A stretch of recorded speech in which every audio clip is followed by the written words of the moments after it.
Halo,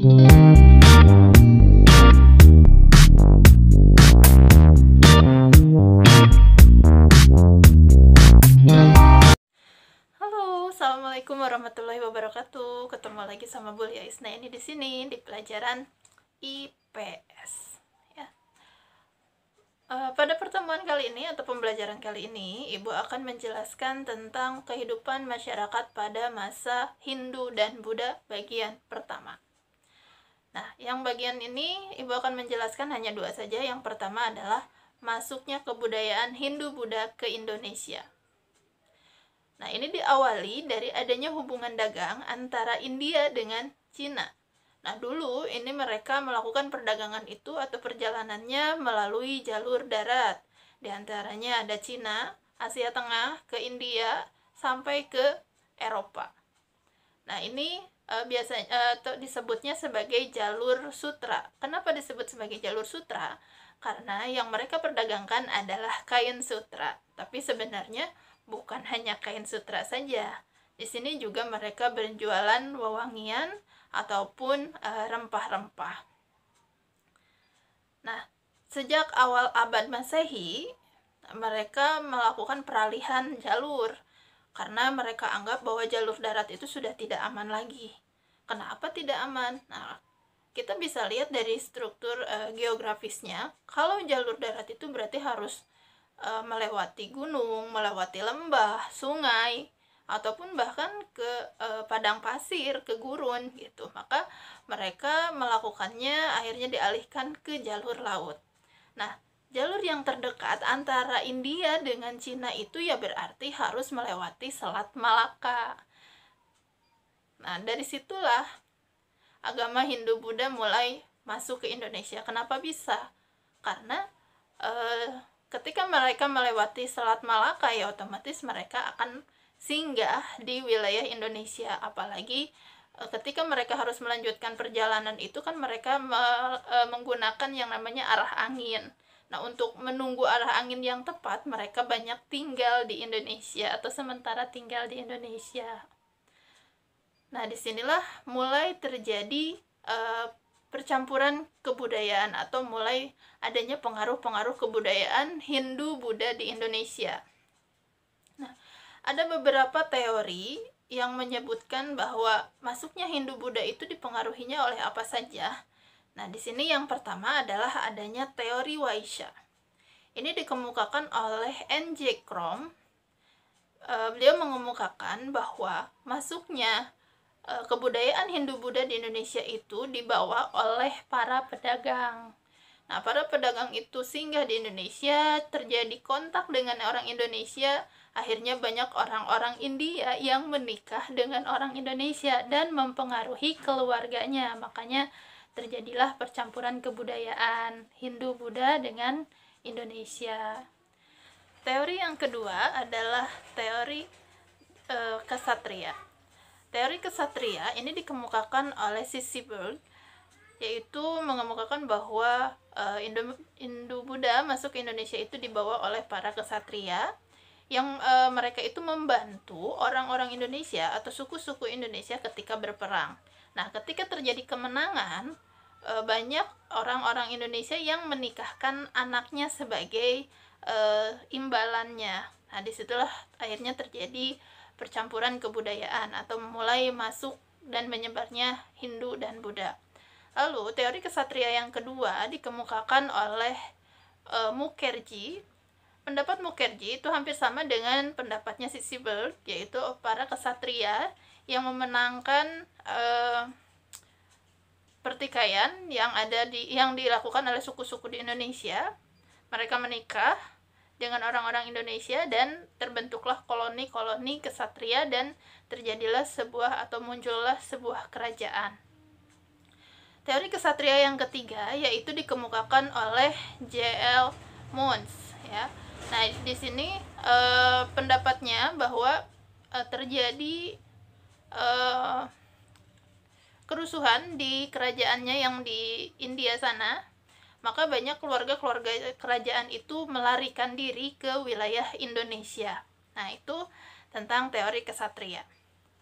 Lalu, teori yang berikutnya adalah teori Brahmana. Nah, teori Brahmana ini dikemukakan oleh J.C. Van Leeuwen. Di sini mengemukakan bahwa pengaruh Hindu-Buddha di Indonesia itu dipengaruhi oleh para Brahmana. Ya. Di sini dibuktikan dengan adanya peninggalan-peninggalan kerajaan yang adanya prasasti. Prasasti itu adalah sebuah batu dengan tulisan, yaitu menggunakan huruf Pallava dan bahasa Sanskerta.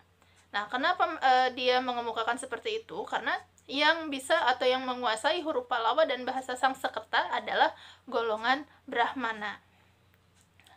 Teori yang keempat yaitu teori arus balik yang dikemukakan oleh F.D.K. Bosch. Nah, di sini mengemukakan bahwa pengaruh Hindu-Buddha di Indonesia itu dipengaruhi oleh para pemuda-pemuda Indonesia yang belajar agama ke India. Setelah mendapatkan ilmunya, mereka kembali lagi ke Indonesia dan menyebarkan ke masyarakat-masyarakat Indonesia. Nah, itu teori-teori yang menyebutkan pengaruh Hindu-Buddha ke Indonesia. Ya, bagaimana bisa tersebarnya? Nah, itulah teori-teorinya. Lalu yang berikutnya, Ibu akan menjelaskan tentang pengaruh Hindu-Buddha terhadap masyarakat Indonesia. Jadi, masuknya Hindu-Buddha ke Indonesia itu jelas pasti membawa pengaruh terhadap masyarakat di Indonesia. Nah, ada pengaruh apa saja? Di sini yang pertama adalah pengaruh pemerintahan atau dalam bidang pemerintahan. Dalam bidang pemerintahan, pada awalnya masyarakat Indonesia itu dipimpin oleh seorang kepala suku. Tetapi setelah masuknya pengaruh Hindu-Buddha ke Indonesia, yang tadinya kepala suku berubah menjadi raja. Nah, tapi bukan kepala suku dia jadi raja, bukan, tetapi sistem pemerintahannya menjadi kerajaan gitu. Nah, perbedaannya apa? Kalau kepala suku itu dipilih oleh rakyatnya karena dianggap dia itu adalah orang yang lebih tua, lebih banyak pengalamannya, tahu tentang adat istiadat dan juga bisa memimpin upacara keagamaan. Nah, bedanya kalau raja itu tidak dipilih oleh rakyat, tetapi diwariskan secara turun-temurun, karena dianggap bahwa raja itu adalah keturunan dari dewa. Lalu, pengaruh yang kedua yaitu di bidang sosial.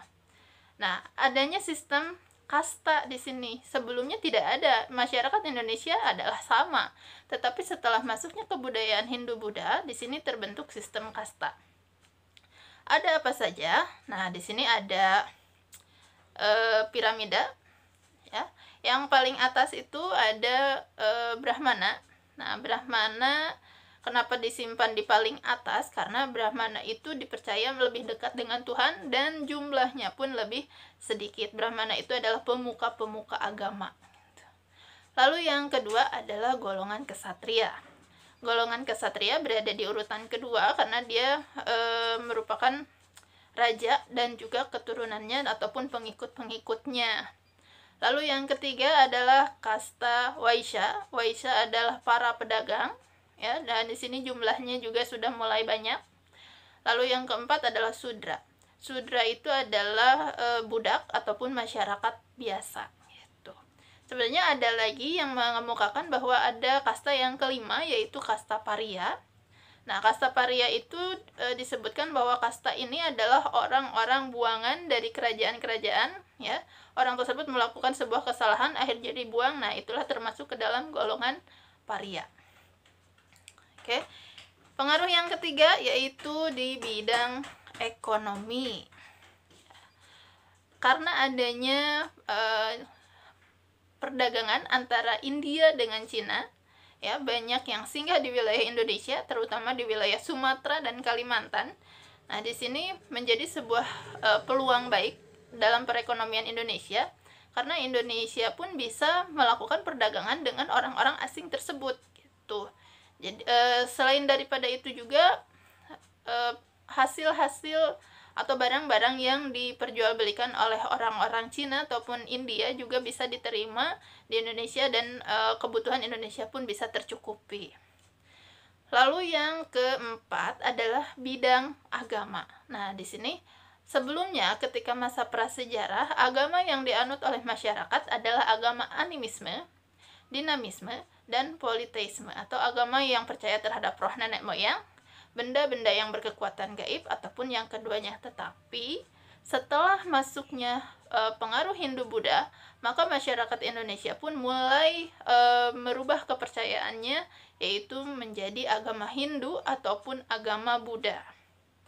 Nah, lalu pengaruh yang kelima yaitu bidang kebudayaan. Nah, dalam bidang kebudayaan di sini ada pengaruh antara India ataupun Cina dengan budaya asli Indonesia. Dilihat dari apa? Yang pertama dari segi bangunan. Kalian pernah lihat Candi Borobudur? Ya. Nah, itu adalah bangunan peninggalan agama Buddha di Indonesia yang struktur bangunannya itu diambil dari dua kebudayaan, atau terjadi yang namanya akulturasi, ya, percampuran dua kebudayaan tetapi tidak menghilangkan budaya-budaya aslinya, yaitu Candi Borobudur adalah bangunan candi yang merupakan atau yang tujuannya adalah tempat untuk ibadah agama Buddha, tetapi dari segi bangunannya itu menggunakan struktur punden berundak. Punden berundak adalah kebudayaan dari zaman megalitikum yang dimiliki oleh Indonesia. Nah, lalu yang berikutnya adalah dari seni ukir, ya, ataupun seni rupa.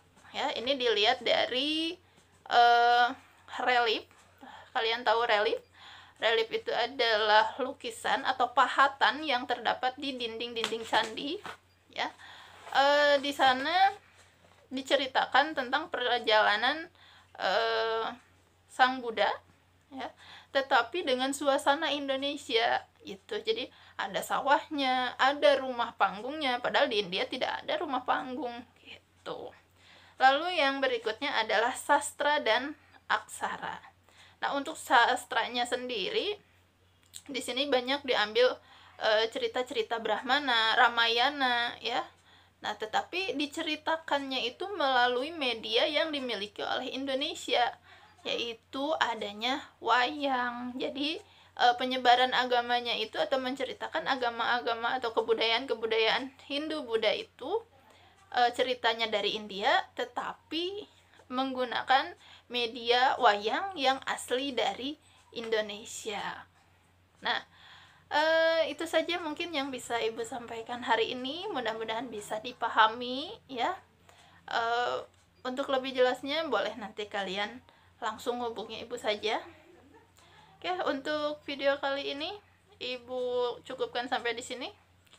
Semoga sehat selalu, ya, tetap ada di rumah, tapi juga harus tetap belajar. Oke, sekian dari Ibu. Assalamualaikum warahmatullahi wabarakatuh.